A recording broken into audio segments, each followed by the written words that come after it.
The Isle of Harris in the Outer Hebrides boasts a beautiful but rather barren landscape. Little survives here apart from some of those grazing sheep and native plants like the heather against those severe gale-force winds. However, here on the west coast at Horgabos Bay, there's an absolutely amazing sight. Just set into the hillside over there is in fact a 7-acre jungle of trees, and it's all the work of one man. Ted Cadden, now 82, grew up in Northern Ireland. He spent much of his life travelling the world, but some 35 years ago he settled on Harris, and he took up the challenge of creating a most unusual garden. When I first came here in 1957, I was almost despondent about ever getting anything established here.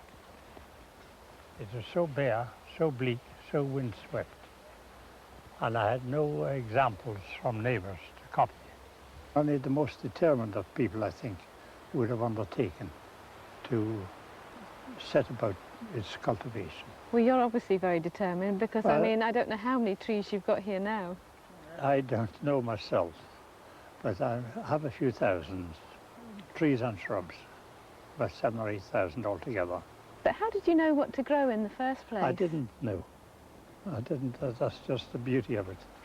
That's really what I enjoyed, as I happened to be lucky in picking out various trees or shrubs, some of whom appealed to me by looking at their photographs in various journals, various papers. And from there I experimented. I didn't have 100% success, but as you can see from looking around now, I've had a great measure of success, and this encourages me still to go on. Well, Ted, you have such an extensive garden. I mean, how far up are we now? Well, we're probably halfway, Just very nearly halfway. No wonder we need the hiking boots then. And with a variation of planting. On your left here, you'll notice my method of increasing the rate of growth of the trees. Now, is this just a wee experiment with the two trees here? No, it's not exactly an experiment. I know for a fact that the stones absorb the solar rays. They hold it for a long time. It's eventually transmitted to the roots of the plant into the ground. And within reason, the warmer the ground is, the more progressive the rate of growth. And you'll notice at the same time of planting, I planted another one of equal variety. At the same time? At the same time, on the same day, without any stones. And yet, we have here, I would say, approximately 4 or 5 feet increased growth than on the tree without these stones. Have you ever seen an electric blanket being used? Well, certainly not on a hillside like this, dude. What are you using it for, then? To promote a site suitable for planting a tree in. So what, it's acting really as a sort of mulch, then? It's suppressing the weeds? Yes, it stifles the growth of the vegetation that's there, renders it into humus, and eventually next year I'll plant a tree in its place.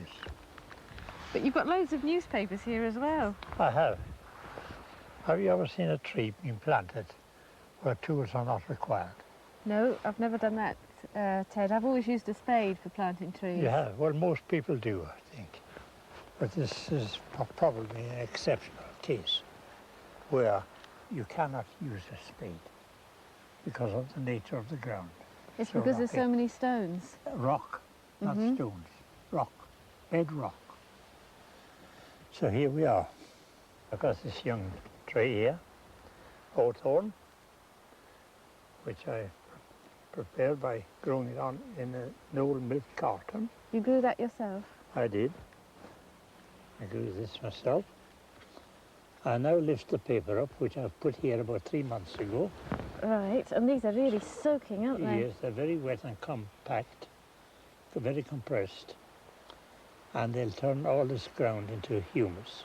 So really that's killing off the weeds, isn't it? Yeah, it was killing all the vegetation, turning it into manure, which is readily available for any plant that is put in, which I'm going to do now.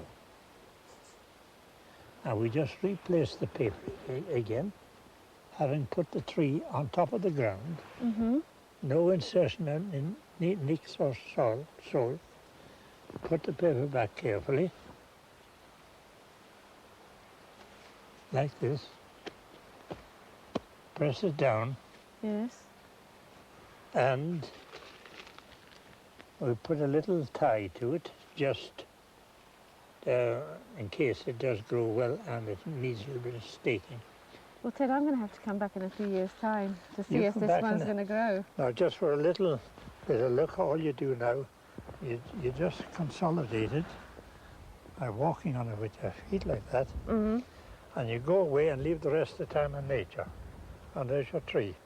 No tools required, no fertilizers, no nothing. And that's what you've done with a lot of the trees around That's what here. I'm doing and continue to do. It must be an absolute joy for you to walk around this place and think that originally there was nothing, and now you've established all these trees. Yes, well, that is a joy, but what is a greater joy is to contemplate that somebody else will be enjoying it when I'm not here.